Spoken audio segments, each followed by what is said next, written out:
18 February, Ward CSR Day, and we are here at Institute of Neurosciences, Kolkata. We welcome our honorable panelists on the dais. I request Professor Shuman Mukherjee, who is the Dean and Director of Bharatiya Vidyavan, Kolkata. Sir, please come on the dais. I request Dr. R.P. Sengupta, the Chairman of Institute of Neurosciences, Kolkata. Sir, please come on the dais. Mr. Ravindra Chamaria is the Chairman, Infinity Group. Sir, please come on the dais. Mr. Anu Poon, who is the President of Marketing and Organization Development, Century Fly Board. So please come on the dais. And just now we got information, Mr. Gautam Mohan Chakraborty, who told that I am a little bit away for some purpose. I am calling. We do not know whether at what time he will be reaching this venue. So we will start our proceedings, and it is customary that we will welcome our honorable panelists with a small memento. May I request Madhupa Bokshi to please come and hand over the memento to Sri Ravindra Chamaria, Chairman Infinity.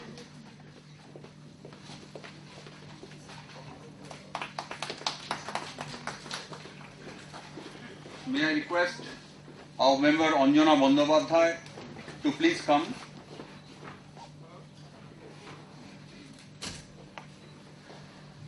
And hand over the memento to Professor Shuman Mukherjee on behalf of Public Relations Society of India.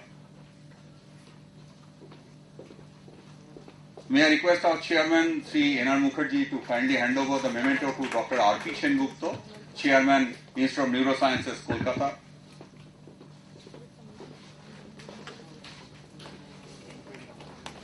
May I request our senior member, Sagar Moitro, to please come and hand over the memento to Sri Anu Poon.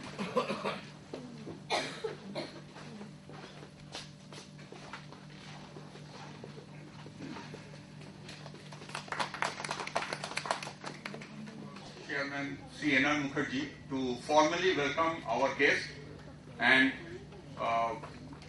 while we are here in IMK Kolkata, we will definitely tell you why we have chosen this venue, and let the proceeding start.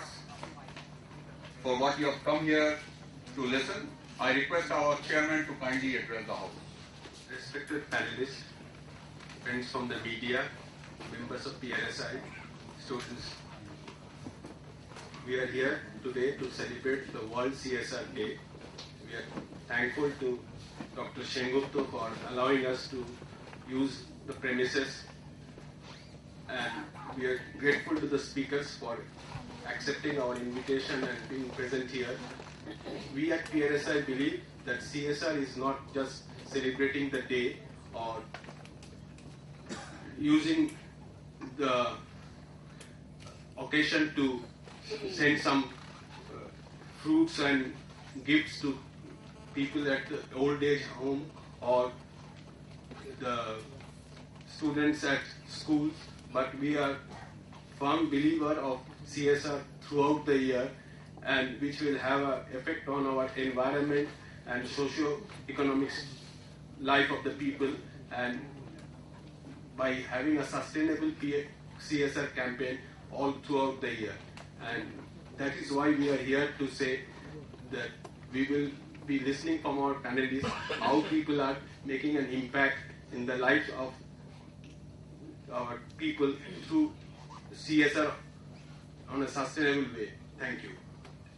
So now our panel discussion will start, and after that we will give this gateway card to all the in-patients, and for that we will have a photo session, and we have decided to hand over this Gatewell card. This is the replica of the Gatewell card to Dr. Rishikesh Kumar. He will come, and we requested him to come and formally hand over this Gatewell card. This is the replica of Gatewell card. And all the inpatients today will be giving this Gatewell card, and it is written in Bengali, Hindi and English. And 2013 calendar is given there, and of course we have not spent much on this thing. It's a just token thing that we want everybody should go home with joyful mood from INK. So that is our humble thing, and we have chosen INK Kolkata for this reason, because it's a non-profit making organization, and Eastern India is one of the benchmark hospital which caters to almost the people around this Calcutta, West Bengal and all parts of Eastern India. And generally, if people have neuro problem, they now think of this hospital only, the one-stop destination for neuro problems. So we thought how to do this World CSR Day. We could have done more things the way our chairman told, can distribute fruits and other things, but we thought that let us have our signature in this hospital to make it more stronger, so that people know about this hospital, take interest about this hospital, because it has been built for the benefit of mankind. So that is why we are here.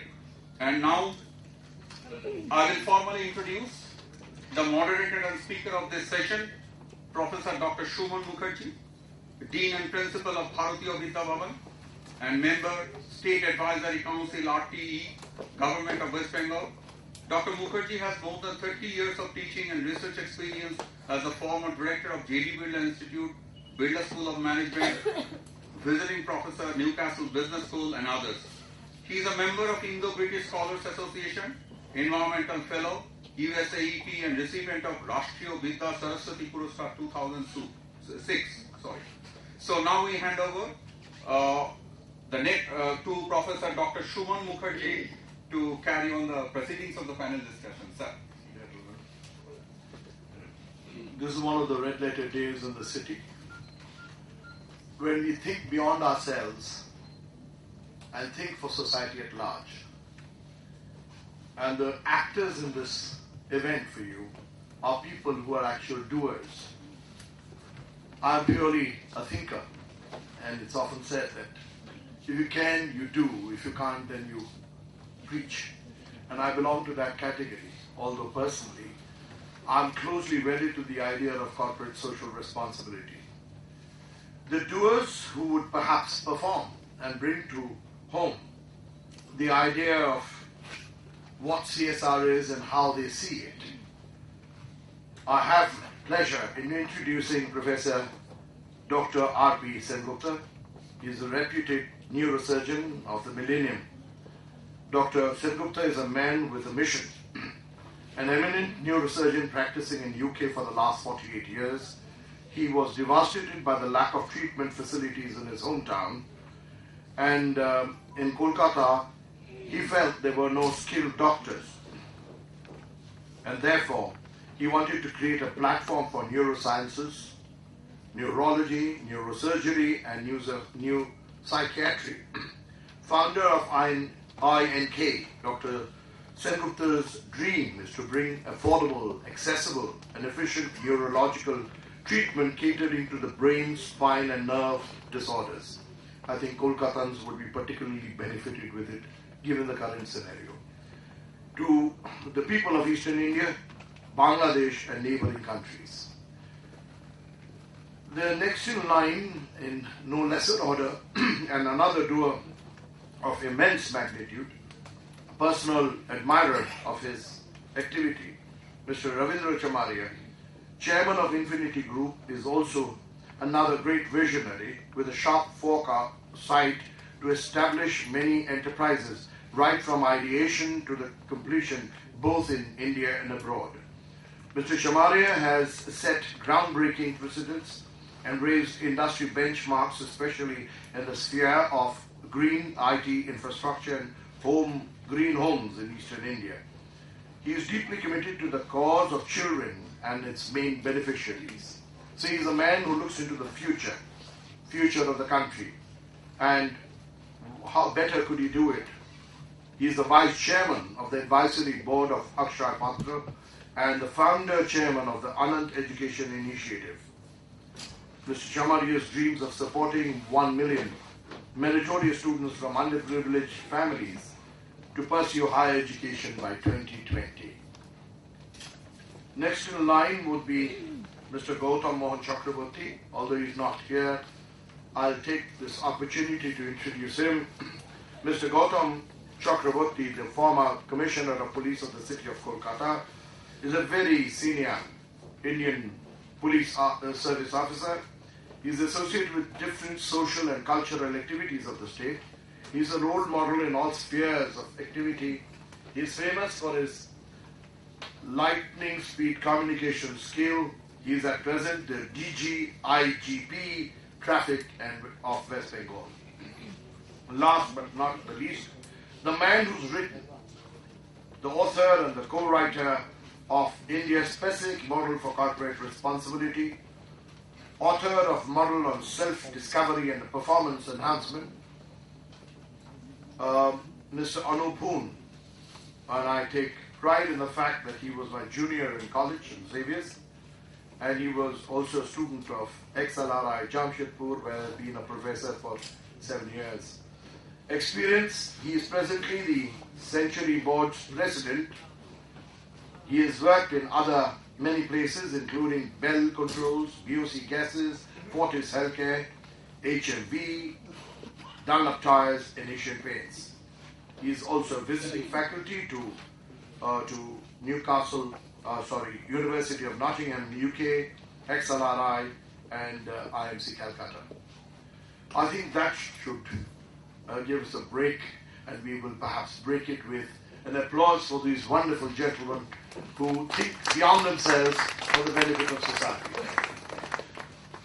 As far as I'm concerned, we are entering into an arena today which I think is much beyond comprehension. I know the government has now declared 2% compulsory investment in CSR. This is not because it's legally important, not because others are doing it, not because it's internationally prudent for us to believe in corporate social responsibility. The whole thing of corporate responsibility, I personally believe, comes from a choice within. Do you want to be corporately, socially responsible? And when you start looking at that, you say, what does that mean? It means look beyond yourself and make a difference to society. So we are moving over from shareholders' interest to stakeholders' interest. So when you produce, you don't just produce for yourself and for the profit line. You produce it with a direct interest of the customers, of the stakeholders, of quality, and with the bottom line being profits, you extend that profit line slightly more to see whether it's really mattered for society. So you are really in the process of wealth creation. Creation for self, but creating enough to make a material difference to society.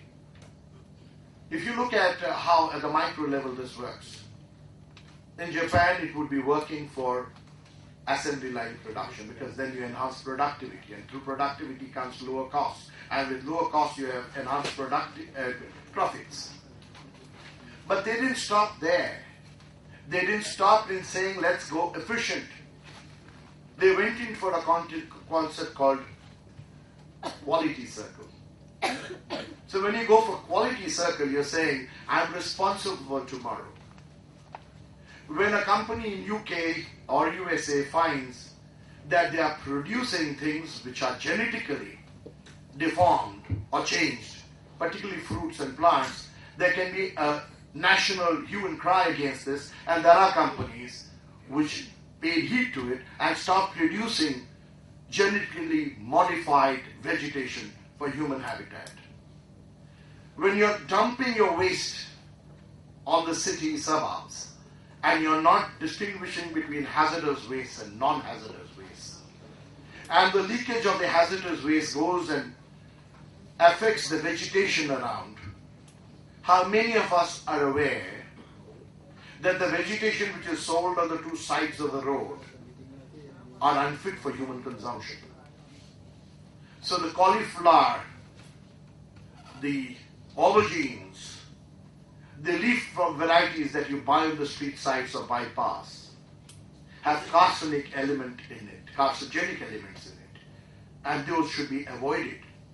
But it comes from the very simple exercise of not learning how to handle waste, particularly hazardous waste. But there must be researchers that brings it to the fore.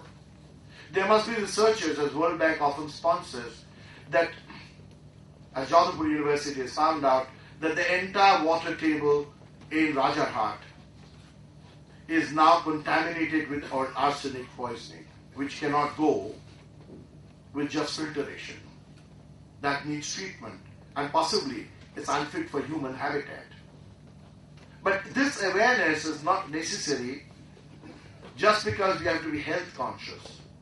But it's particularly important for the needy, for the lame and the slow, because they're going into a habitat which will actually cause cancer, which will actually lead to skin cancer.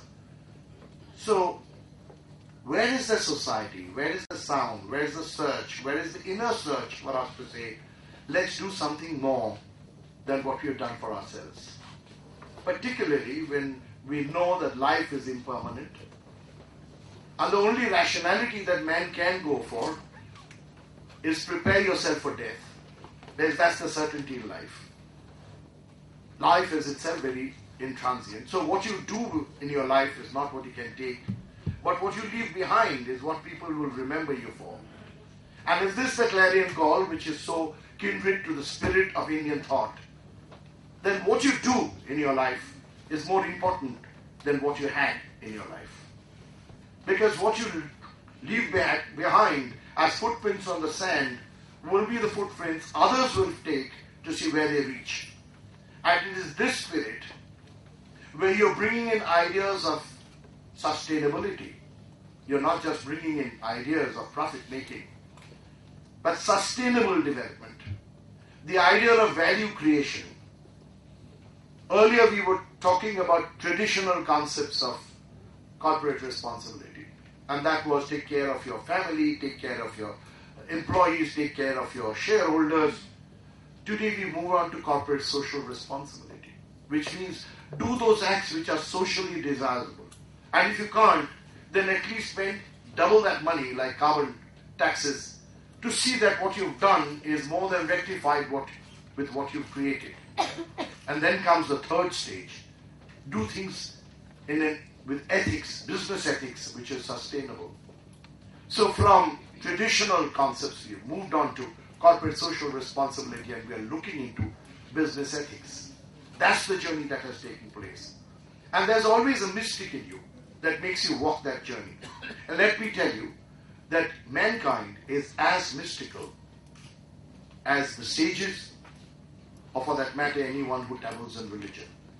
If it were not so, then I ask, what is it that makes a mountaineer go up the mountains? What is it that makes an Arab get onto his camel and cross the deserts? What is it that makes a sailor sail on a boat and reach for a destination he doesn't know? There's always a mystic in you. Discover it. For that, you need sponsorship. Your sponsor's search for collective health, which is corporate social responsibility, is creating this wealth from factories, from businesses, and making that matter for society. It's like throwing a pebble in a water where the waves go and hit the different banks, and it's your actions that will help others build into a better world. And what's that better world? Not a better consumption life, but where it really matters for all. I'm reminded of Langston Hughes, who wrote about the black man in USA, and it's so poignant for India too. He says, I swear to the Lord, I still do not see why democracy means everybody but me. And I think we have come to a stage in India where after 60 years of planning, where India has been shining where growth rate is 8%, where we are talking about all the niceties in life. You're talking about BMWs, Scotch whiskies, perfumes which are available, the market shops. You forget that 30% of the population is below poverty line. And 30% of more than 1 billion people is in the entire population of Europe is below poverty line, which is their right to existence. And if that doesn't shudder you, what would? 30 years, 60 years of independence, and we have not been able to feed 1/3 of our family. I call it a family because India is your immediate family. But your activity is just not India. Your activity is to leave it for the human race and make it better. Can a small spoon stir a pond? Can just corporates do that for you? It's every player in the corporate life that should make a difference. And that just does not start with the businessman or the people who can reach out to others, but it happens with the smallest of the small players. It's like the squirrel that helped Sita make the bridge. So everybody has a role to play. Drop that pebble, make the bridge, make the present link with the future. And then you're creating that bridge from humanity to salvation. On that note, let me now ask Mr. Dr. R.P. Sengupta to make his presentation, and as he goes along, we'll pick up points. We will certainly have a long session for interaction. Thank you so much. I just suspected that I shall have to follow Professor Shuman Mukherjee, and what a brilliant orator he is. I think he probably did not prepare anything, just came out of it. And so, therefore, it would be a disaster for me if I had got to do the same tack. So, in a very hurry, during this yesterday, I just had to came up with some jumbled thoughts. What I'm going to say, I was briefed. Don't talk about your institution, that will be publicity. I said, okay. What else I should not do? Don't rub the shoulder of any doctors. That is your disaster. So I just have to completely know. I don't know anything other than rubbing my nose of other people or something. So let me just start my talk. Can I have this, please? Please bear with me. But I must have to say that what a big, wonderful privilege for me to be here. And I'm very encouraged by such a forthright speech of Shuman Mukherjee. So, in spite of the fact that I was told not to be so rough, and I probably modified it a bit, but I don't know how much harm that I have done to the institute and myself. And so I thought it would be better to hear my views, which is a visual, better than just jumbled up my thoughts the way I will be talking. So, can I talk, please? So, this is the technology.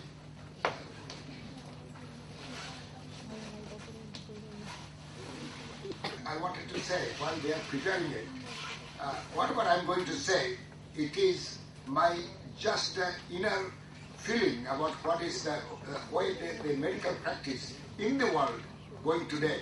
In the world, what I've seen in America, what I've seen in Britain, what I've seen in India, this is what I've seen in Bombay, what I've seen in Delhi, and what I see in Calcutta. But this is nothing to do with the Calcutta itself, but it is the American medical practice and Indian medical practice exactly the same. The difference is they talk with the dollar, here they talk with the rupee. And otherwise, there is a brilliance of excellent places, and there are horrible places in America. In India, there are excellent places, not so excellent places. So therefore, this is not aimed at anybody of my neighbor, but it is just the whole world if it is my neighbor. Right. Can I take, I'll just go ahead with it. So I'll just start my talk after this clarification. My dear sisters and good men of Kolkata, I am eternally grateful to the organizers of the Public Relations Society of India, Kolkata chapter, since the society has very kindly chosen our institute as its venue. May I welcome you here today and evermore. I am honored to have the opportunity to share my thoughts on failing medical practice of modern world today. I also wish to point out how you and PRSI together can protect it, and at least in the neighborhood. What I would say is this, that maybe some of us are rich or famous, but we are nobody if we have a stroke or a head injury, and we are just nothing, zero, from hero to zero. So I had a dream in my childhood to be a good surgeon. Thanks to the National Health Service in England, I got the degrees required to be so and learned the system of medical practice in UK. When I was working in Harvard Medical Center in Boston, I was surprised to see a young university student having no medical insurance, neglected even for an urgent medical treatment. I saw better in England and I decided to return there. Next.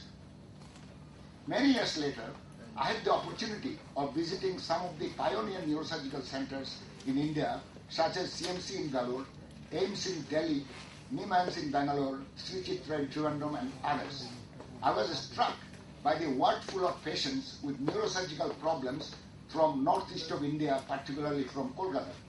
I could not understand the reasons for the influx of patients from such a distance. After all, I knew the brilliance of my colleagues in Kolkata, who were no less capable than any one they would be operated on outside. It became more distressing to learn that it was not only just the poor, but the rich too were making the exodus. Next. The answer came when I visited Kolkata and met some of the patients there. In 2 words, these were lack of facilities and credibility. This lack of credibility I once saw in the richest country in the world also, where there is no lack of facilities. That was in America. Then what erodes the credibility in the medical profession? Next. In the golden days of National Health Service in UK, the doctors were respected the most since they were considered as the guardian angels of people's health. Whereas in USA, the lawyers were considered the savior of the patient from any wrong treatment. But alas, in India, the respect for doctors is only out of fear for being ill. Next. What is the cause of this erosion in credibility in the medical profession? Medical practice is based on education gained from the teaching institutions, skill from the experience gained from the seniors, and empathy for the patient learned from every doctor that takes a Hippocratic oath. Next. What is the medical education today? I understand it is possible to enter medical school having no talent for it as long as there is money, power, or influence. Worse still, it is even possible to pass exam without any effort to learn. From time immemorial, it is well known that experience is gained from the masters working with them for years. The concept of this apprenticeship is hard to find today. Gaining these certificates becomes a license to make money without gaining any knowledge or skill. Next. What about empathy for the patient? The golden rule of medical ethics. Do unto your patients as you would expect other physicians to do unto you were you the patient. Not so long ago, our Prime Minister Sri Manmohan Singh was a patient in the AIMS in Delhi. On one occasion, he asked someone, do they treat all the patients like they treat me? What is the root cause of the failing medical practice? In my view, it is the commercialization of the medical practice. I have seen it in UK when Margaret Thatcher introduced Keynesian philosophy in National Health Service in the mid-80s. I witnessed it when the Apollo Hospital was started in Chennai in 1975, and I was a special guest. We are witnessing it from the media struggle President Obama is facing when he's trying to bring some sanity in the healthcare for his people. Next. Medical practice was always a service of health. Today it is an industry. Patients are called clients, drugs are product, and the patrons are the shareholders. The mission is profit as fast as you can. Next. How to make sure profit? In all major cities, particularly in Mumbai, Delhi, the corporate board buy back with all irritant trust hospitals in the city. buy out all professors from the institutions with money they cannot refuse, with severe consequences to teaching and research. Consider each patient as a commodity to be shared between the owners and the visiting doctors. My neurosurgical colleagues in those major cities tell me unbelievable stories. Apparently it is instructed that 30% of all patients must be admitted to the ward and 90% to the emergency ITU, irrespective of what they need. Carry out as many investigations as possible, whether necessary or not. Recently, we had a patient here from Jharkhand with a head injury who brought CT scan for 30 days continuously done every day after he was admitted. It is amazing to see MRI scan done for head injury when it is not indicated at all. How to make a large income first? As soon as qualified, they jump on private practice before gaining further experience in the field, write the most expensive drug for inducements from drug companies, or write investigations for commission, or refer to the surgeon who will give maximum referral fee, whether he has got the right skill or not. Refer the patient with emergency condition to a glamorous hospital where skilled specialists are not available to treat the patient in the golden hours. Next. Then comes the treatment part. It has been reported that complications of treatment is the third most important cause of mortality and morbidity in USA. That is a very important point. It is very much talked about. I get amused to see each prescription containing 20 or more drugs. Many of the surgical procedures are unnecessary. It is surprising for us to see patients returning from those prestigious cities, I would say, elsewhere with wrong diagnosis or treatment. Abuse of modern diagnostic and treatment scope, such as stem cell therapy, deep brain stimulation, 3D Tesla MRI, PET scan, brain lab, are aimed towards the desperate patients for monetary gain only. These are the scenario all over India too. Strange things is that the patients still do not complain about the treatment there. Instead, they blame their luck. Whereas in such situation, in Calcutta, there is a risk of damage to the hospital or to the doctor. The empathy they receive there creates a feel-good factor in the hospitals in the south or other places. Is there no hope for the future? As an incurable optimist, I do believe positively. My brief is that if communism can disappear from the face of earth, if China can become the most powerful economic country overtaking USA, if Obama, a black Afro-Arabian American, can become the president of America, so we can bring some sanity in the medical practice, at least in our neighborhood. Next. We can just do that with three elements: a mission or dream, capable well-wishers for reality, you can call it sponsors, or media for propagation and protection. Each one of us has a mission in our heart. I think similar thing Professor Mukherjee said. Usually it remains dormant or withers away until someone appears crazy enough to pursue the mission to the bitter end. It is the story to all successful industrialists and innovators. There is nothing wrong in making money through sound business acumen like Tata's, Birla's, Infosys, or Microsoft, and so on. But to make money out of people's misery, as happens in health industry, is a problem. You cannot allow a cat to look after your fish. Much boasted health tourism is considered as a money earner for the country by discharging our social responsibility. But at whose expense and at whose real benefit? While making money, we can serve God. Bill Gates does it. I know Ravindra Chamaria does it, and thousands of our donors have done it. This is the way for satisfaction. Next. How media can make the change? We all know how powerful the media is in making the change, either for the good or otherwise. You think of Rupert Murdoch and many others. It is well known that pen is mightier than sword. Mahatma Gandhi alone could harass the mighty British with single resolve aided by the media. Next. I end my talk with the appeal to the corporate houses and the media on this CSR day to protect the noble mission of the medical practice by encouraging a third way other than the private hospitals for profit or the government institutions which are overburdened with people's need.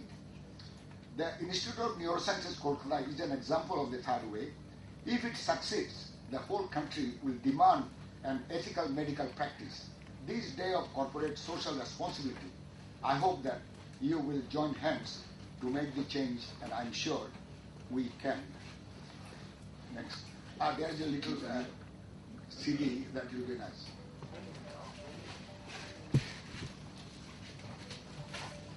This is it.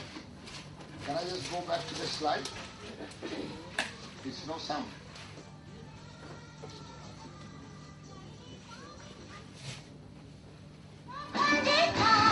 কাছে দূরে সব যত প্রিয়জন আছে এরই প্রতীক্ষায় ভালোবাসা রাখি ভালোবাসা রাখি ভালোবাসা রাখি রাখবে সুখে সব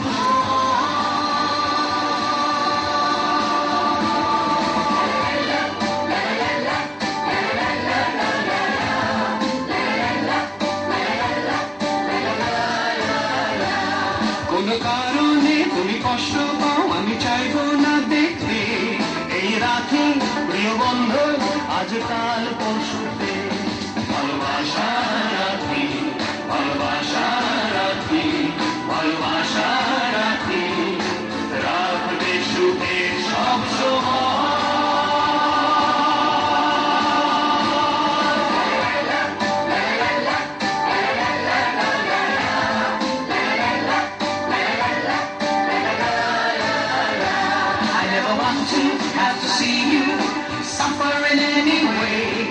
the symbol protects you, you will be safe every day.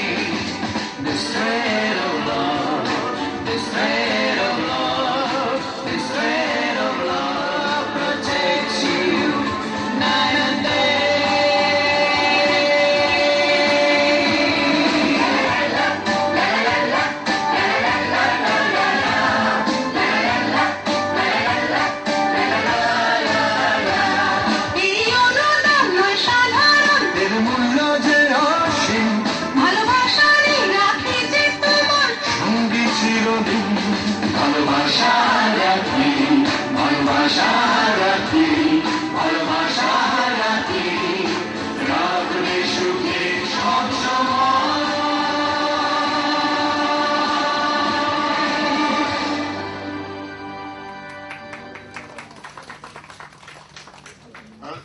And sustaining markets.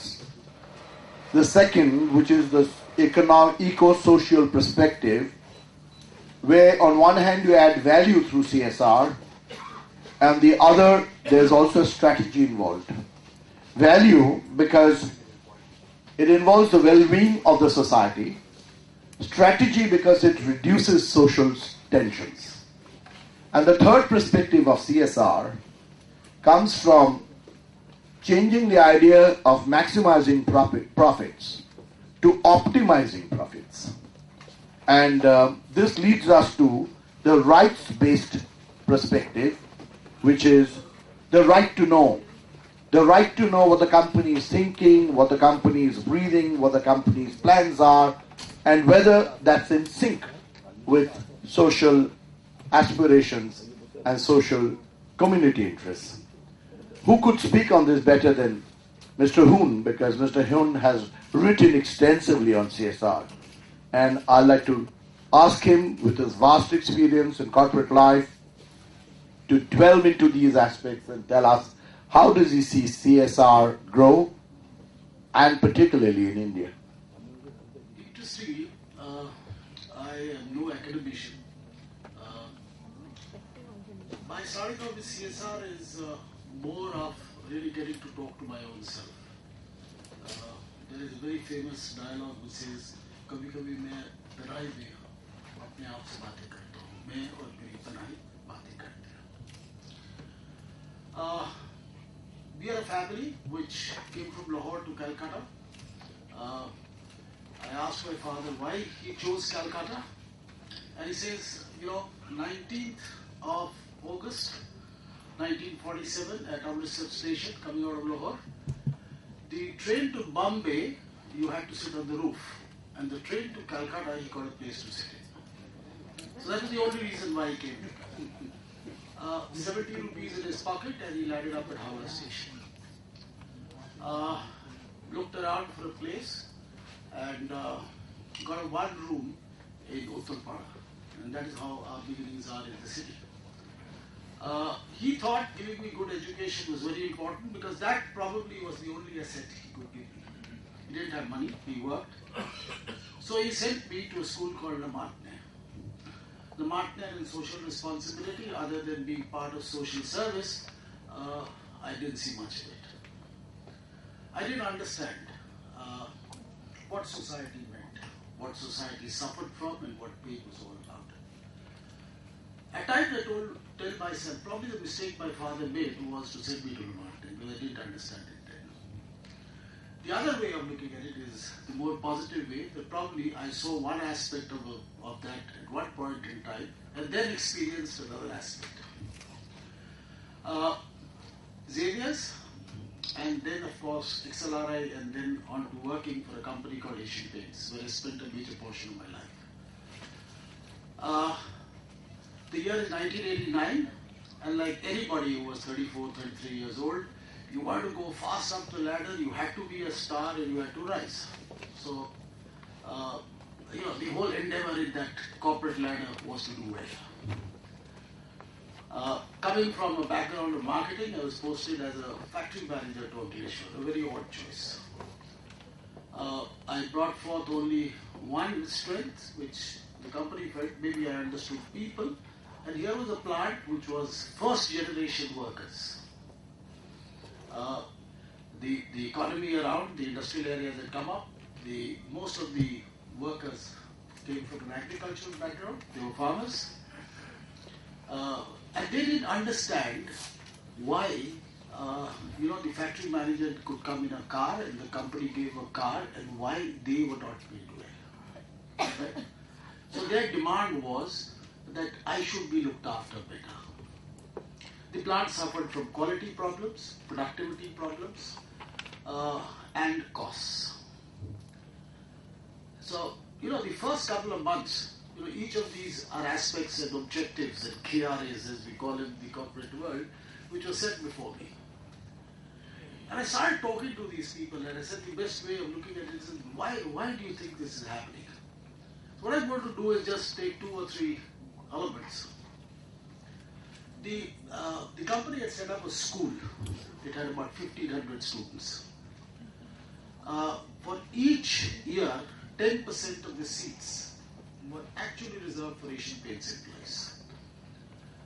Funnily. And the fees was to be borne, only 50% by the employee, 50% by the company. Only 5% was getting used. That's all. The rest of the people were not even finding it worthy to send their children to that school. Second, when you started looking at their lives and change in attitudes, you found there was a huge waste of water which was taking place. As a plant, we were buying about 15 tankers, that is about 150 kl of water every day.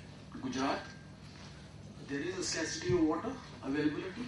So not only were we consuming from whatever was allotted to us by the Industrial Development Corporation, the GIDC area, but we were also buying this. So there was a huge waste which was taking place.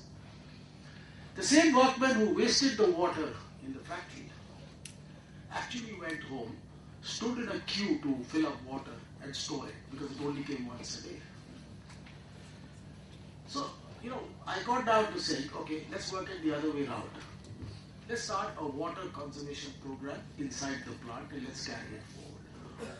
The thought which came to me was that if you were acting in a responsible kind of manner at your workplace, you were bound to carry it to society. And what is that multiplier effect? If I have a family size of 4.5 in India, at least if one person I can convert, I'm converting another 3.5 to complete. It's a very simple multiplier effect. We created champions among them. And I began to think, about whether setting up that school was a good idea or whether programs of this was better. And I began reading about CSR. And somehow or the other, the first understanding which I got of CSR, and which a lot of people believe is what CSR is all about, and what I today believe it is about, are two different elements. Let's go through a little bit of history of CSR as it has evolved. Let's look at South Africa. The year is 1977. On the General Motors board, one of the biggest units in Africa for General Motors was in South Africa. There was a gentleman called Reverend Sullivan who was on that board. He was an African American.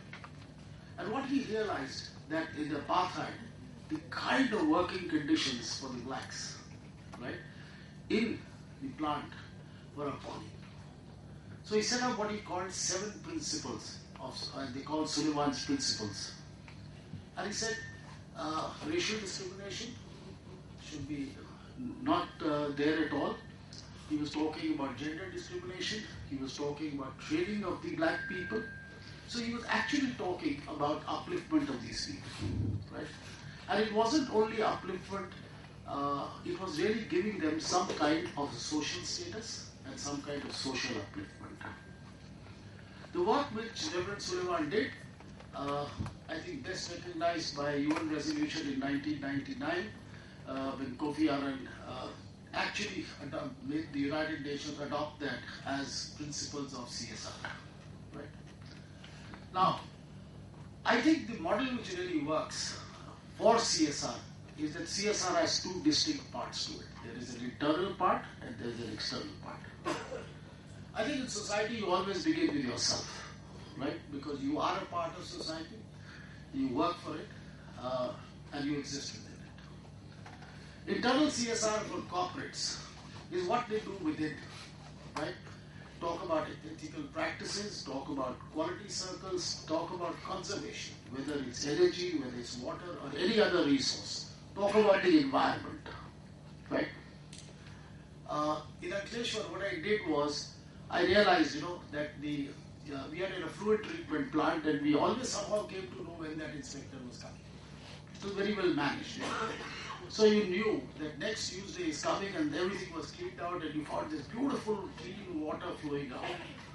And the next day, it's a paint plant. So paint plants do have effluents, and there are carcinogenic material which flows out. And 3 days later you see it back to normal. And while I hated it, and I said, no, this whatever comes out of the effluent plant, that water, I should be using it for gardening, for housekeeping purposes and things like that. So I said, it's not going to work like this. Took each one, right? In a shift of 6 people, 3 of them were regular effluent plant people, and the other 3 would come from various departments. So everyone had to work on the effluent plant to learn what it is about and what it was trying to achieve and what, how you protect your environment and things like that. So it's important that entirely, first, it's one thing to say, we practice CSR and 2% I think is redundant, right? First of all, you and your employees must be convinced, right, that you are working for yourselves and for society. So entirely, the first level of CSR begins with it. Now, these champions that you create, and experience told me one thing, each one of them, when they go and work in society, right, and you fund projects for that, if you want to be spending money on that, these are people who are convinced that yes, indeed, this is needed by society. Second, they've experienced it, right? They've seen the benefits firsthand, right? And when they go take this into society and work, right, they actually get to be accepted on one side by the people who they work, and it's not something which is saying, oh, well, this school has been opened because this industry wants to do it, or this is a blood donation camp, and these are one-off kind of situations. They see a lot of sustenance taking place. This whole word called sustenance and sustainable development is relationship with CSR, and CSR internally right, is something which is a one-on-one straight line relationship which is there, right? A lot of time organizations have failed to practice internal CSR. You take the external CSR, which is there, where people talk about, in the neighborhood, what is it I can do? Is it health? Is it education? Is it women upliftment programs, or what is it that I have to do? Again, a pure experience which we worked with, we asked our own people, our own workmen, what do you think that we need to do as far as you and your families are concerned? A very, very typical Gujarati-oriented way of thinking. But interestingly, they said, can our wives be taught a skill? So we said, yeah, really, but why? No, if you give me one of those hosiery machines and they can make undergarments, we can sell those undergarments and earn some money, right? And she's not wasting her time, and she's also picking up a skill. And to the family income, I'll be adding on so much of money per month. And then with that money, I could probably build a house and my children to a better school, etc., etc., etc. So we said, fine, let's try this experiment and let's see how it goes. And we began with just 10 of those machines. It used to cost about 3,400 rupees a machine, so we said, worth it. And I got the Industrial Association to pull in the money, because Asian Paints by itself was not going to fund everything. And we took up these 10 homes, right, and began working on them. Amazingly, to see that each one of them who began working on it, the family income might have gone up by 15-20%. So that was one. When you told them, about what the quality of the goods that they have to make, how important that was, and how to understand the quality of that, how to reduce the wastage, because the thread which was given, because you were given X amount of thread to give you Y amount of output, right? If you didn't give that output, you lost money. Okay? Again, the old Gujarati mind worked. Can't lose money. So I must save on the raw material, I must put it right, and get the exact amount of output from there, right? How much of bar consumption? What we realized was 3 months down the road, we had all these women come in, just 10 of them, and they were talking. And they said something, each one of them had questions. Believe me, about 5 of the questions, none of the people sitting there could answer. The mistake we made, we had nobody, right, from the machine manufacturer, right? And there's this lady who turned around and asked, you told me that this is the kind of power consumption I'm going to have, so if I'm going to make, 10 less, it should take me so long and so much of power, but I'm spending more on power. Why is my machine consuming more power? So when they got down to asking you your questions, the fact that they were asking you all that meant they were conscious. It is to raise levels of consciousness, right? And in each of these elements, that is important, right? In India, the way I look at it, it's not that we don't allow people to go through these experiences. Right? And where people have had this experience, we somehow don't try and capitalize on that. Right?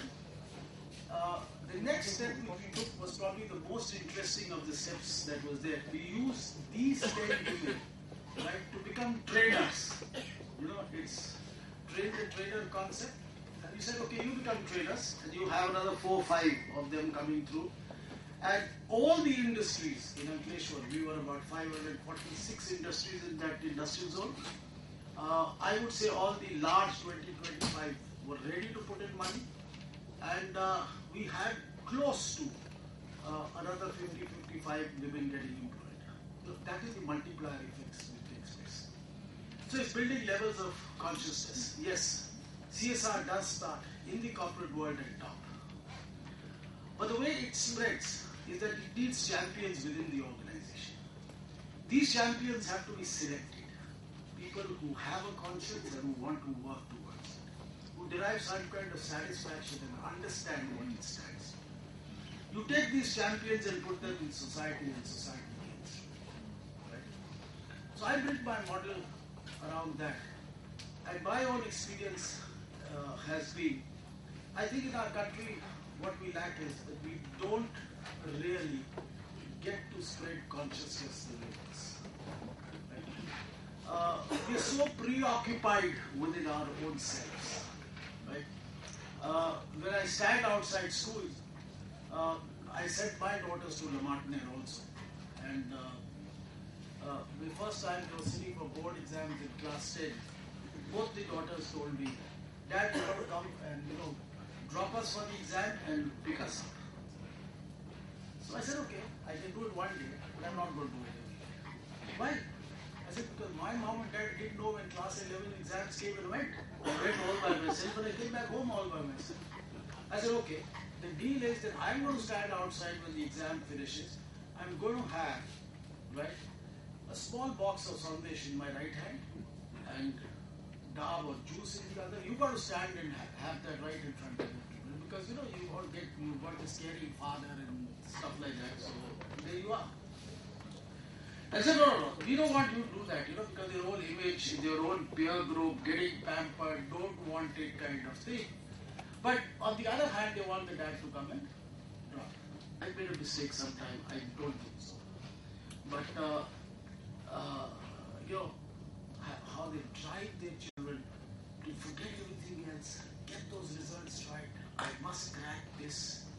And then all of a sudden, they just don't know the society that they belong to. My appeal to everyone is always very simple. Can we belong to this society? Can we be of that society for that society? Can we slowly become more conscious? कभी कभी तन्हाई में आपस में बातें करनी चाहिए. Thank you.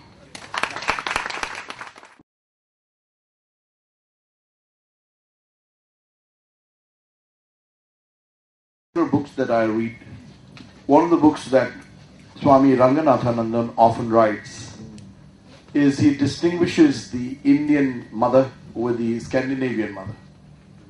And he says that for the Indian mother, when you teach the child how to walk, if it falls down, you go and start hitting the floor below and says the floor has dropped you and stop crying.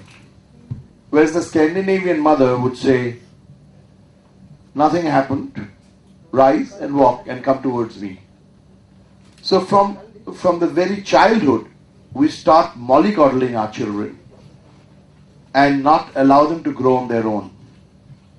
What amazes me is that 1 billion people plus in the country do not get a gold medal from the Olympics. And yet we have such brilliant results. And when you think about Olympics, you look at the kind of disgrace many of our athletes have brought home. If they do, and if they won the gold medal or some medal, they've later been found to be under drugs and they've been stripped of it. And we say it's a shame. But the same parent, when it comes to the child, educates him with 2 or 3 private tutors. And when you look at the result, you say, oh, he's got a 90%. And you never think how he got it or she got it. Because you loaded a lot of tutors with it. That was not his achievement. It was more the parents' achievement. Can you think what would have happened if it was a poor boy, Abhidya Shagor, studying under a street light? Can you see them grow? The trouble is, we do not allow people to grow. And because we do not allow the people to grow, even when they are doing PhDs and MAs, they are taking tuitions. And the research has flunked so much. And because we don't allow them to grow, they don't look inwardly. And the same Swami Ranganathanandan raises a very interesting question. He says, India has never ever been democratic. Then why is this preference for democracy? We've always been under some kind of Raja. Or the Mughals have come and invaded us. The Rishi Vangsha in the country has been always good. All the top religions have been grown on this soil. Buddhism, Jainism, Sanatana Dharma. But whenever it came to a military uprising, we've been ruined with them. The Rishi Vangsha has been strong, but the Raj Vangsha has been weak. And yet in this country, we have a lot of cherished desires for democracy. Where does that come from? And then he writes to say, the one man, one vote actually comes from the spiritual doctrine which is embedded in the psyche of every individual, is the same Atma rising in everybody's body. And therefore we give one man, one vote such a lot of weightage because we recognize the principle equality. The same individual again, when he creates profits, he sort of hangs on to it as if for dear life. There is no spirit of joy and sharing. And one man who's done a lot of that effect has been Mr. Chamaria. But before I ask him to do his bit on saying, how does he bring this idea of thought, being a businessman, sharing for others, may I call upon Mr. Dr. H. Kumar and hand over the Get Well cards. From PRSI, I request our Vice Chairman, Mr. Rajendra Khandelwal, and Joint Secretary, Mr. Subhash Mohanty, to come and join me in handing over the dummy of the Get Well card, and we have ready all the Get Well cards here. Please. And this is a replica of our. This is a replica of the Get Well card. It's written in Bengali, Hindi, and English. And we have all the cards we are giving to Dr. Rishikesh Kumar. Thank you, sir. Sir, would you like to say? As part of INK, I welcome you all. It's a privilege to have you here. And I can tell you that we'll try our best to fulfill your expectations to improve the quality of care to the patients. Thank you very much. Thank you. And now for persons who's been the heartthrob and the basic idea being Akshay Patra, Mr. Ravindra Chamaria. Dignitaries on the dais, ladies and gentlemen, good evening. As far as the CSR is concerned, we all know it is called corporate social responsibility.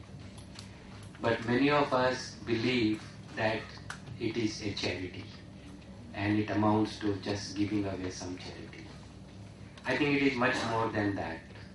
Charity, feeding a hungry child is not a charity, it's your social responsibility. Doing something good for the society is not charity, it is payback to society your debts. So how you look at it, and it is much beyond charity. If you look at the responsibility part, I think the corporates, the business, is an underutilized instrument to remove poverty. And without doing charity, they can still help in removing the charity. Most of the corporates, if you look at our Ganga, if you look at our Jamuna, we have polluted it. What have we done? We have made money by putting chemical plants. Okay, in the balance sheet, you may have made 10 crore rupees in the year end, but have you really made money by polluting the Ganga? And it will cost you 100 crore rupees to, again put it to the normal. So in fact, whether you have made 10 crore or whether you have lost 100 crore, that's the part of responsibility of the corporates. That the corporate has to think through that what they are really doing is wealth creation or destruction. Are we really leaving wealth for our children, or are we leaving a liability for them? So the environment is a big, big issue as far as the corporate responsibility is concerned. If you really look at it, if we do something for the society, are we really obliging anybody? I don't think so. I believe, and we all know, when we got perceived in our mother's womb, somebody made arrangements for us that we get the right kind of food, right kind of light, right kind of things which is required to get to a shape. When we got out, there were plenty of, the battery of doctors waiting for you, the battery of nurses waiting for you to help. Will you say that all of them came just for the money? No. 3 o'clock in the morning, if the battery of doctors, battery of nurses are waiting for you to help, It was something else, much more than money. Money is, of course, is a means. We all need it, it's fine. But it was much more than the money. And then when you went to school, or if you look at your home, how many labs were available to you? And you went to the school, you didn't pay any fees. Even if you went to a private school, you paid such a meager amount. It was somebody's charity. Either government has given the land, or the society has built the building, or somebody else has given the charity. Same applies for the college. Same applies for the hospitals. Like we come to INK, okay, and you pay some amount for your treatment. Is that all? Is that the cost of INK? No. If you really calculate all the cost, it's maybe 4 times, maybe 6 times. It is somebody like Dr. Sengupta who has built this hospital, who has given entire life saving to build this hospital. And not only the saving, he comes at his own expense. He comes and works for this hospital. Entire income goes to hospital. The same amount of time, if he go back and spends in Newcastle, he can make plenty of money. So, but that's not counted. If you really look at it, we see a bill of 100,000 rupees and we say, oh, it's very costly. But if you really look at the whole effort, if you look at the entire cost which has gone, Calcutta Corporation, Government of West Bengal has given land free. The land itself is today 50 crore, 100 crore rupees worth. If you calculate the interest and everything, there is a lot of money gone behind it. So the point I'm making is that if you are doing something for the society, if you are paying back the society, whom are you obliging? You are obliging nobody. You are just paying your debts. You want to die with the debts, or you want to die with at least the balance sheet, equal. So, as far as the corporate social responsibility is concerned, coming back to that there are many ways we can help. It's why I brought this subject of that how we have been, getting benefit of the society is to feel, gratefulness. It's a gratitude. As long as that gratitude is there, as long as we feel that no, it is not that we, by doing some charity or doing some social work, we have done a great job. As long as you feel grateful, then naturally the whole concept will be different. Corporate social responsibility, again, like, we know that government has said 2% has to be earmarked for doing good things. Creating business is also a responsibility. Giving the job is also fulfilling a responsibility. And as, professors have said that, the good governance, ethics, these are also part of the responsibility. The corporates, instead of doing good things, if they stop doing bad things, enough. Nothing else is needed. And that applies for individual also. If we stop doing bad things, if we are passionate, if we are compassionate, I don't think anything is needed. It's the bad which is happening.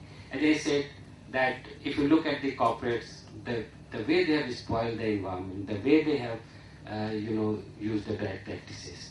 If we all think and start that no, from today onwards we will not do unethical things, we will not spoil the environment, a lot of diseases will just eradicate. And as Dr. Saab was saying earlier, that if you look at the dhapa and if you see the vegetables coming out of that, it's all, it's poison. So, responsibility means responsibility, it is not charity. As long as we feel it is our responsibility, then we will do it differently. I'm involved with one organization called Akshay Patra, where we feed around 1.4 million children every day. And again, 1.4 million children every day is not a small thing. We all are aware in our household, if there is some party, some marriage function, something happens, and you call 100, 200 people, and you see the preparation, you see how much effort, how much planning one has to do that 100 or 200 or 300 people party. Here there is a party every day, 1.4 million children. Okay? And it has to reach in time. It has to be hygienically cooked. And it has to be very, very economically done. It's all achieved. And why it is achieved? That there are people behind it. There are there are 5,000 people working. There are hundreds of the volunteers who comes at 3 o'clock in the morning and they start cooking. Okay? And again, they are not doing it for money. They feel that there is something more than money. They feel there is something more than in their life they need to do. If you look at this feeding program, it is not only feeding the child, it has a multiplier. This organization attracted me because as a businessman, I always look for multiplier. How can I make more money? How can I multiply this money? How can I multiply my profit? You look at Akshapatra, it has a great multiplier. First of all, when you give some money to Akshapatra, government gives almost the matching grant. So your money becomes double on the first time. It is said, the planning commission says that if government spends 100 rupees, the beneficiary gets 30 rupees. Rajiv Gandhi used to say 15 rupees, but now we have improved, so we are at 30 rupees level. So if the government spends 100 rupees, the beneficiary gets 30 rupees. At Akshapatra, if you give 100 rupees, the beneficiary gets 300 rupees. How does it work? Your 100 rupees brings another 100 rupees from the government, which is almost a matching grant. And because we have economy of scale, we have technologically advanced kitchens, we have dedicated manpower, we save 100 rupees. The same food, if one of us wants to cook 100 meal or 200 meal or 500 meal and serve, it will cost at least 1/3 extra. So your 100 becomes 300. At the government program, your 100 becomes 30. At Akshapatra program, your 100 becomes 300. That means 30 becomes 300, and we are talking of 10 multiplier. Where on earth we can get a 10 multiplier in our business? And it is not stopping there. The child come to school, you just use this money to feed the child. Is it only feeding the child? No. Because many of the child comes to school because there is a food. So you are indirectly helping the child to come to school. And because of your food, the child is coming to school. And once the child comes to school, once get educated. And once they get educated, they get gainfully employed. And once they get gainfully employed, at least 4 people of the family comes out of the poverty cycle. So it's a breaking of the poverty cycle. In my lifetime, I have not found a better business than this. That how much time you are spending, how much money you are spending, and what kind of results you are getting. So there are hundreds and hundreds of NGOs doing great jobs, and there are hundreds of corporates are also now getting into the bandwagon and doing good jobs. If we go back 50, 60, 70, 80 years back, all our forefathers, you will find that they were fully involved in corporate responsibility, social responsibility. We will have school in your forefathers' name or colleges, but somehow or other, in last 60, 70 years, it was lost out. I think with all the efforts going on, the way the government is also talking, and all of us are now getting into that phase again, I hope that this will be much more, people will be practicing it much more. As far as Akshapatra is concerned, coming back to that, we are feeding around 1.4 million children. Our target is to feed 5 million children by 2020. And we have a target that we should be out of the business by 2030. We should close all our kitchens by 2030. We hope by that time no children will need to get fed into the schools. Thank you very much. Thank you very much. We have another organization called Anant, which we started year before last. That is to give a scholarship for meritorious students and economically challenged. There, we started year before last with 250 kids. This year we gave to 5,000 kids. mostly from West Bengal, and the criteria was that they must have minimum mark of 70%, and the family income should be less than 4,500 rupees a month. Let me share a little bit of my experience again with Anand sir. Most of the children I met, all bright students, all from villages. Somebody is a vegetable vendor's son, somebody is the, bus conductor's son or daughter, and a maid servant's daughter. Again here, when I said earlier that if you stop doing bad things, if you stop doing wrong, then the society will be much different. Here also, sir, my personal experience by talking to these children was, I met one lady who came with her daughter, and I checked with her what she does for her living. She said that she's a maid servant. And I said, okay, where do you work? She said, I work near my village.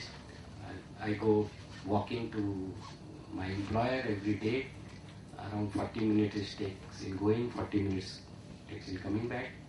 I said, okay, how much you earn? She said, I earn 1,500 rupees a month. I said, only 1,500, is it enough? You can manage?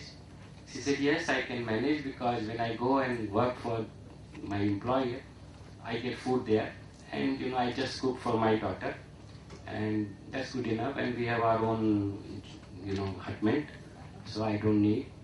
But I suffer for 500 rupees a month because I have to give tuition fees for my daughter, 500 rupees a month, which I don't have, because that is where my whole, the budget goes here. I said, why tuition? Your daughter got 80% plus mark. Why she has to get tuition? And she said, and many others also said, then they corroborated this, that the teacher, first of all, will not come to school. If they come to school, they will not teach. And then they will ask these children to come in the evening to their home and pay 500 rupees. Now, this is exploitation, and exploitation to the hilt. 1/3 of that lady's salary has to go just for the tuition. So, if everybody start thinking in a responsible manner that I am coming to the school, I am being paid for it, I must do my duty, all these exploitations will go. You will not need any charity. You will not need to help anybody. So that's what we're trying to do. There also our target is to reach 200,000 children, create a society of these children, create a forum of these children, so that tomorrow, and these are all bright kids, so if they can connect, we will not only give them scholarship, we will help them handheld, we will try to give other training, maybe vocational training, we will try to help them in getting the job, and then we will, have a community of them, and hopefully then they will again come back and serve. So that's the whole purpose. Thank you. It's very important. Yes, we come to the crossroads of this very important discussion, and I'm sure you're teased to ask a lot of questions. As far as I'm concerned, I think you need to ask yourselves the basic question that Swamiji raised as a part of individual social responsibility when he said, Swami Vivekananda, we are celebrating his 150th anniversary. But I wonder how many of you know what he said when he said, as long as there's somebody poor and poverty-stricken and unfed, I hold everyone who's been educated in this country responsible and a traitor. So he was actually the one who was sounding the responsibility of an individual, which accentuates into a collective decision, which is why you have this corporate social responsibility. But you have Vivekananda, you have somebody trying to put it in practice, Mr. Ravindra Chamaria, you've got Dr. Sengupta, who's trying to use his entire world's personal resources to make a meaningful difference. And the same society, you're also looking at songs like It's My Life. You have ads like Dil Mangi Mor. You have Bengali song says Amake Amar Moto Thakte Dao. Now, it shakes you to the root. It sounds good. Says, let's have space, let's have independence. But before independence comes dependence. You are a part of society. You've taken so much from society. And because pricing never reflects the externalities, you don't know how much you owe to the society. The shirtless, nameless farmer paid for your education. You didn't know that. Because through the purchase of a matchbox and the indirect taxes, the social infrastructure has been created. You never paid for the library. You never paid for the road system. You never paid for the telegraph and the telephone system. You pay only a rental. Pricing puts everything out of case. And you don't even see the reality of the cost. Therefore, you never realize your responsibility. If you can't contribute, at least return. And that's something that we need to realize. And I don't think you'll get a better opportunity than this to ask real performers to say what motivated them to do so. He might be saying it makes good business sense, but that's a realization that comes much later. What is the first step that made him go into that? What made him do that? It's so uplifting for us to know that I did something good. I mean, you try to help a beggar cross the road, and there's a certain joy that you get within yourself. So, where is that joy created in reaching out for somebody? Why is this world getting drier and drier and self-centered? Please, your questions to the August panel here. You have asked a question which I think Mr. Maria can answer.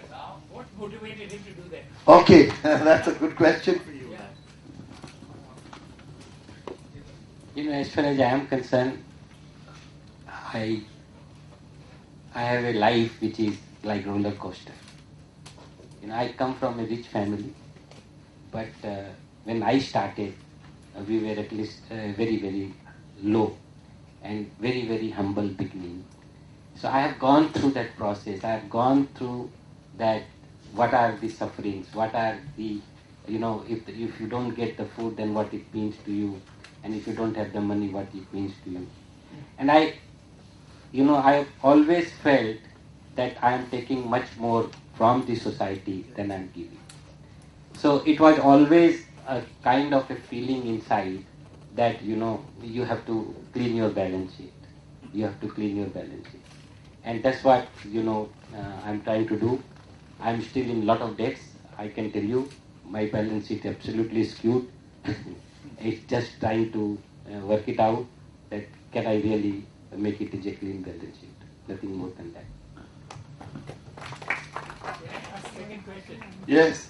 I know Mr. Maria very well. We work together. Someone please reach a mic to him and for the audience.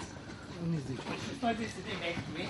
But Mr. Maria, please tell us, how do you find time? You are such a busy man, you have such a busy empire, built around not only Calcutta, around the India, abroad, Dubai, every other place.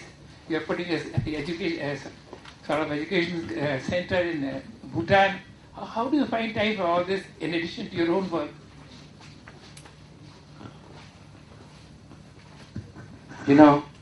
We as a businessman, we keep on multiplying our business. You have one factory, you want another factory, you want another factory. Khandelwal Sahab have one shop, another shop, another shop, another shop. So we can open shop here, there, in India, abroad, anywhere. And for projects we get time.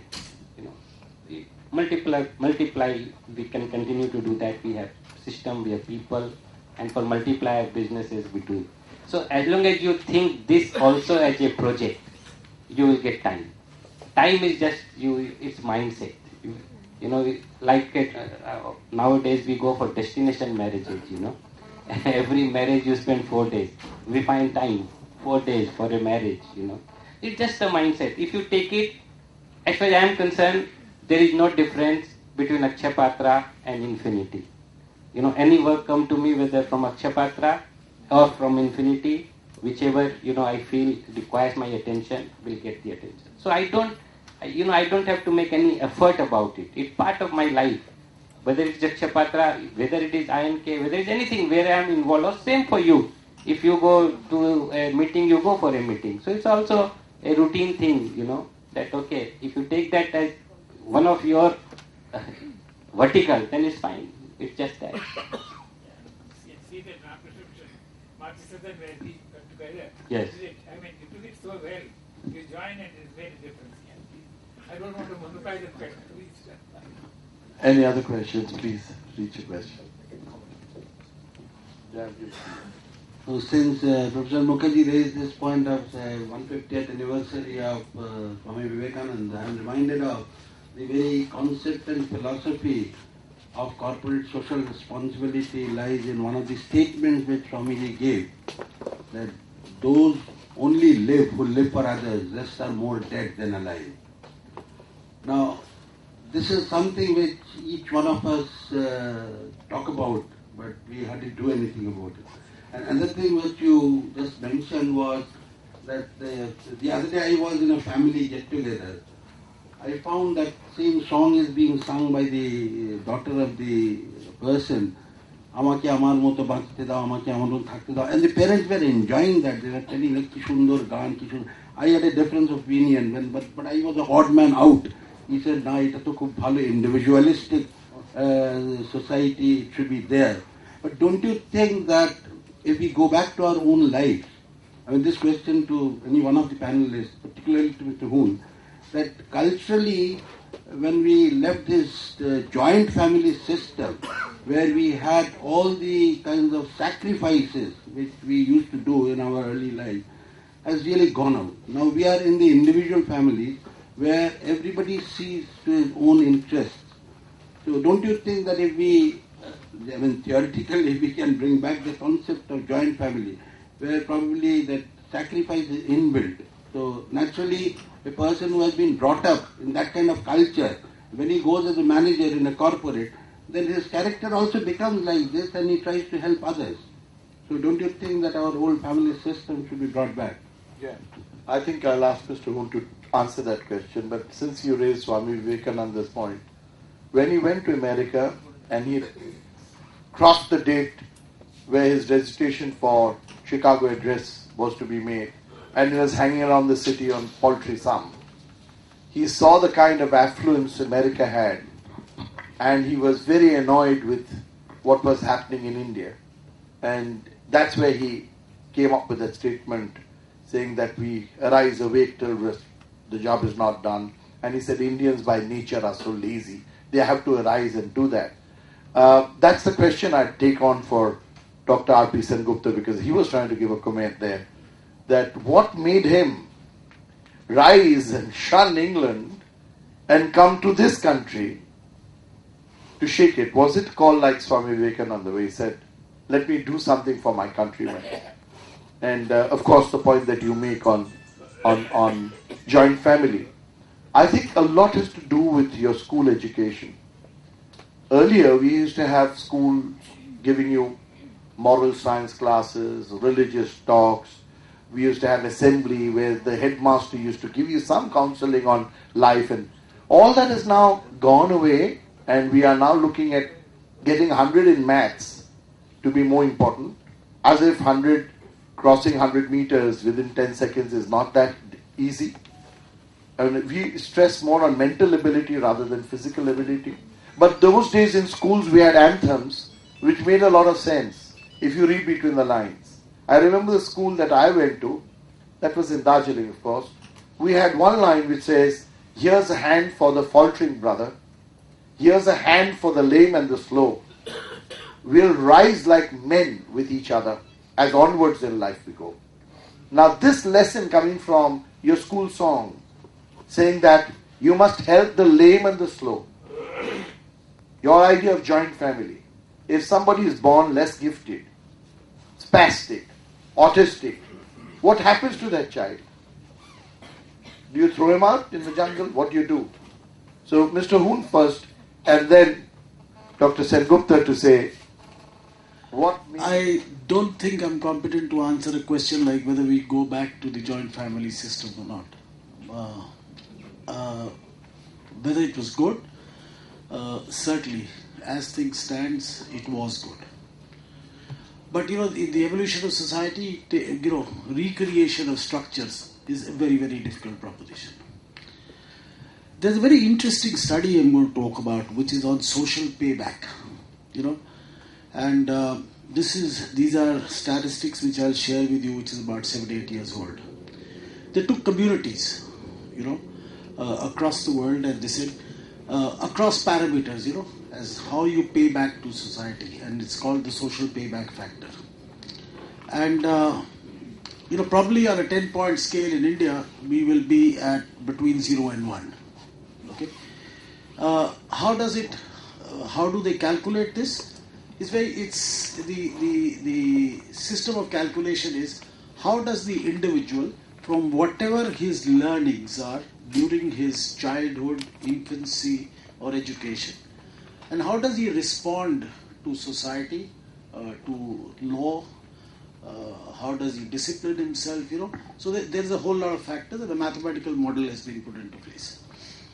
Now, interestingly, the ones which are very high are a country like Germany, would be in the top 2. Sweden would be probably, at that time, I think Sweden was 1 and Germany was 2. The Japanese came in at number 3, right? So, now if you really look at the family structures, Sweden as well as Germany, they are the unit family system which is being followed, right? But what has happened is that the back end of discipline, the back end of teaching when it happened in school, the examples which teachers set, right? When you say that that it's not important for me to go take a class, but do come to me in the evening and take tuition from me, so I can earn a little more money, right? And to share with you an experience, my daughter used to study in Presidency College, right?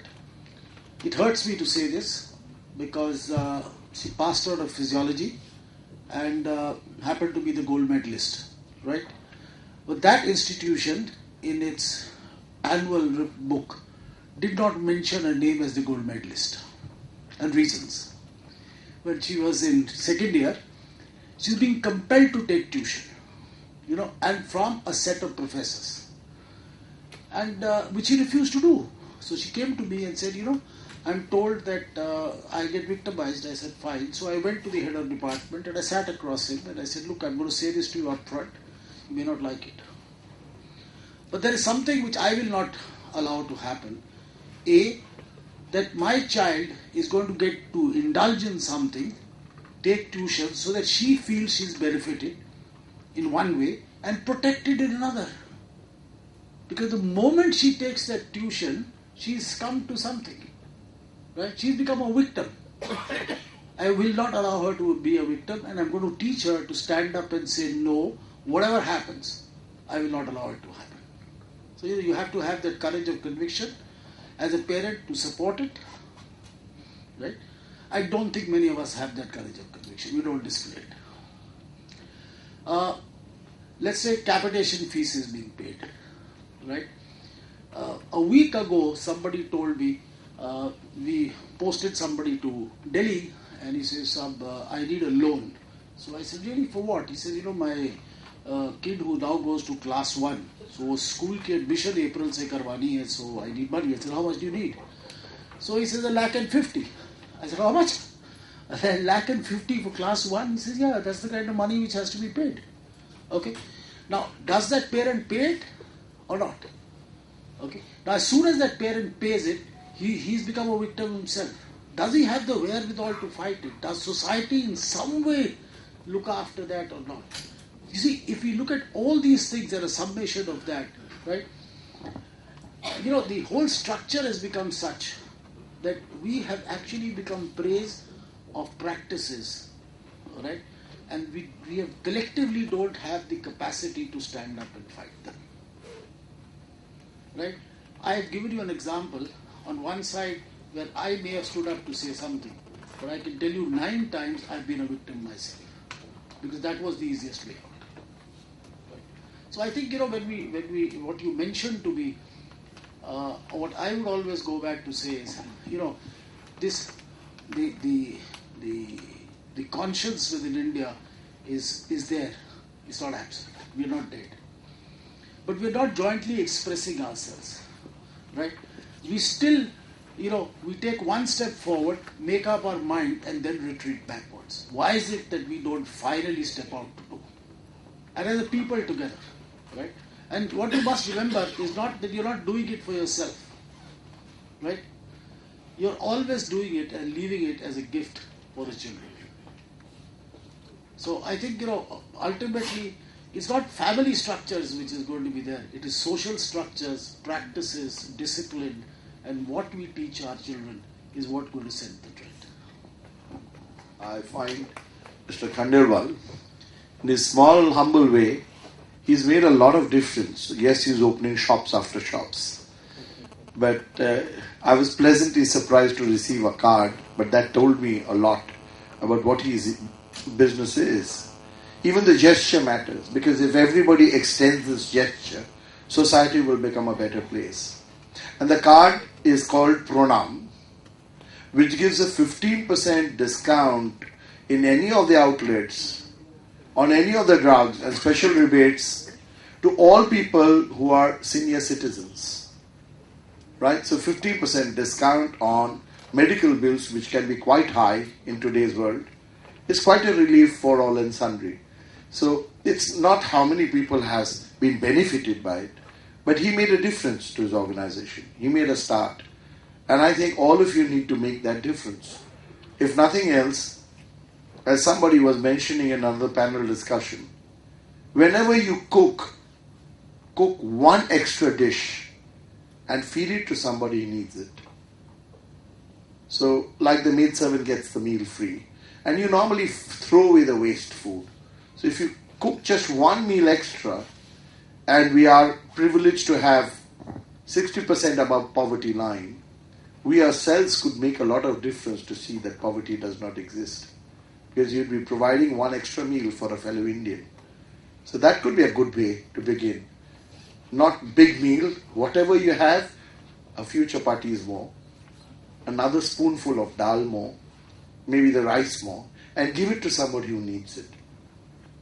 And now the question to Dr. Sargupta. Well, I think that it is impossible to just say this Vivekananda word. It hurts me very badly because I'm nothing, no Vivekananda or anything like that, just that I believe his teachings, that's all. Now I've got to say about Mr. Ravindra Chamaria and one of the answers about why people do things. And I call Mr. Chamaria as the Bill Gates of this whatever I know around, because he made money in a hard way, but he's an industrialist. He knows how to make money, but the point is that he feels good by giving it away as well. Although by giving it away, he very cleverly proved that he's also making money out of it by giving away. But about the 300%, I didn't understand anything, but I feel that he just wanted to lose out at all. Even if he's giving, he's making money. Okay, that is, but I have a different take on that. This take is why people do things what they do. That has been explained in Veda, that is thousands of years ago. There is a one sloka which is very close to my heart, and what people do things that what drive them do. So there is a one sloka in Veda, they call Atmanam Mukshatam Jagad Hitayacha. That is in English, my Sanskrit is not that good to pronounce very well, but the thing is that Atmanam Mukshatam, but to make me what I am, I have made a lot of mistakes. I have exploited a lot. I have done a lot of things for which I need a salvation. So I'm just only trying to solve seeking a salvation, what I'm doing. But if by the process, if anybody gets any benefit, that is only a byproduct. I'm not doing it. So that part of charity is out of the window. I've again helped myself just to wash my sins in a way. that what I've done on my things. But so if anybody just gets benefit, just that if you throw a baby into the water, he gets wet whether he needs or not. So if you do something for yourself, if it helps, and now the next question is what drives him going? So this kind of doing it is almost like an addiction. Have you ever seen a heroin addict to be ever tired? He will go in the middle of the night, he has exploited his father, mother and everybody, and then he cannot get any more trick. He has taken money from his friends. Then he has started to steal. These are all university students, become a drug addict, and he is never tired of looking for where he gets an opportunity of getting some money and doing it. So the idea of doing good, he just becomes a good addiction, not a bad one. And so he just never feels tired. People ask me, you are 76. Why do you come every month? How do you do it? I say, I just like good. I feel good. I don't feel tired. I sit in the plane like a sardine tin and I just fall asleep. And then, so this is the question of doing it. It is like a Dracula. Unless the Dracula gets the blood, he is not happy. He cannot wake up. So if you turn your doing good into a kind of an addiction, then you will find that you are never tired. So this is all I can say. Addicted in sharing human love, caring for one another, and you're taken to a new height. I mean, and that's the best way to do it. And I think that's the note under which we will end today's thing, the Shivoham, because even Shiv is addicted to Gaja and Siddhi, and he goes on to that level only because he knows life is otherwise so painful, and you have to raise it to a different height. So on that note, ladies and gentlemen, there is another question. I'm so delighted. That will be the last one. Do I have the time? Yes. We have the inclination at least. Thank you. Sir, 1 minute, sir. I need copy from this T-shirt. Mr. Khandelwal, I am very much inspired by thinking. Sir, last of use. Okay, we will take care. Mr. Moon. I know that he has come from Britain. He has spent his life savings to build up this hospital, and I'm a neuro patient myself too. And I would like to ask Dr. Sengupta that, of course, we don't expect a charity from you, but for this CSR, the corporate social responsibility, do this hospital have such program?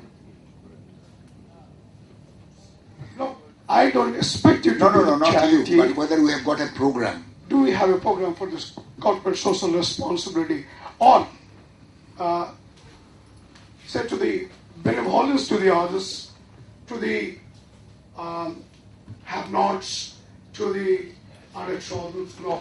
I got it now. It's a very good question. I would say that, of course, apart from the fact that what we would like to do, by the condition of the land and support that we got from the government, we are committed to be able to give 20% of the occupied beds absolutely free or whatever. Everything is kind of free. But what has happened is this, that we have got two missions in this institution, as you are asking. One mission is this, not just to create another Ramakrishna Mission Seva Pradishtan or Islamia Hospital or Marwari Relief Society. We wanted to create credibility in medical sciences. And that means that we want to do that 5-star treatment. But if our patients, 5-star treatment they want to get, we need to have a skill of the people who is have to compete with the corporate hospitals, that for the clever doctor. And that is one. So the thing is that we get, the poor people we have got a trust where Mr. Chamaria supports every month.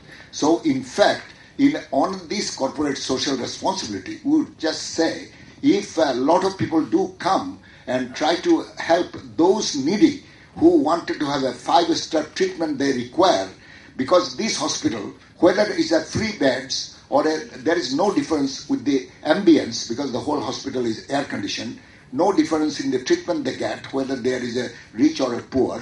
And so this is our responsibility, that two things. One thing is the credibility to bring. Another is that to create a model of how to make a good doctor by the training and also serve as much as you can serve.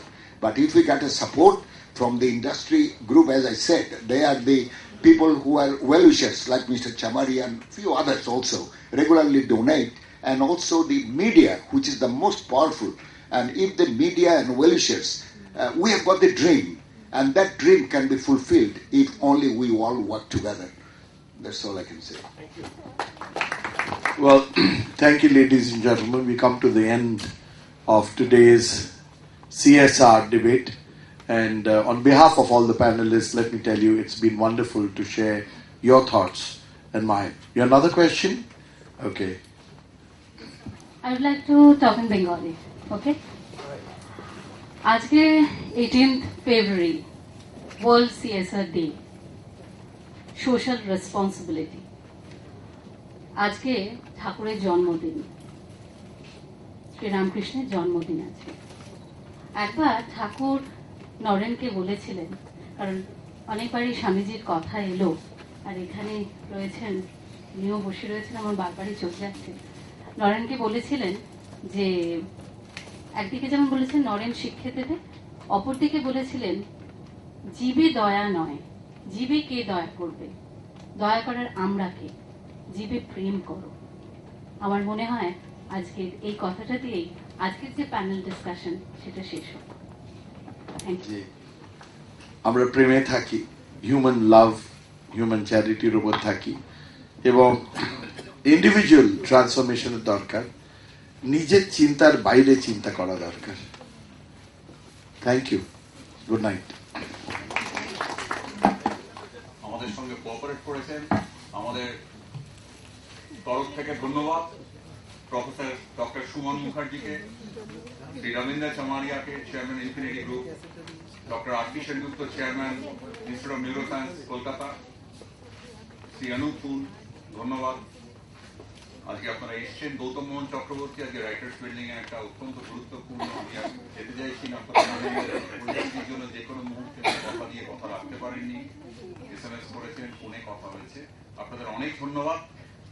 Now I request our Joint Secretary Subhash Mohanty, please allow him to give a formal vote of thanks, and thank you everybody, the audience. Monday 3:30, more than 90 people. It's amazing. Thank you very much. And we recognize the presence of all of our distinguished guests, Mr. Mukherjee, Mr. Sengupta, Mr. Menon, Reverend Kullan Moitro.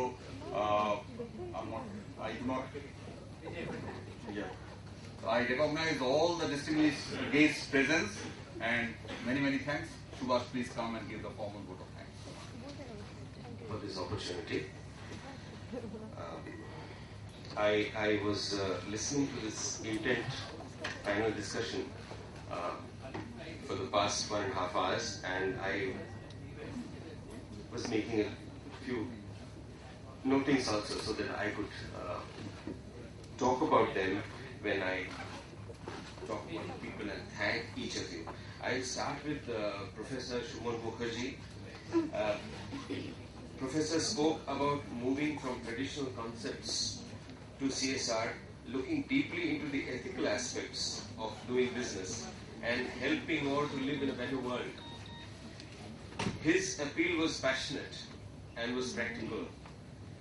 To the corporates, he appealed to optimize and not maximize profits. Thank you, Professor Mukherjee, for inspiring a discussion with a difference. I will now go on to the speakers. May I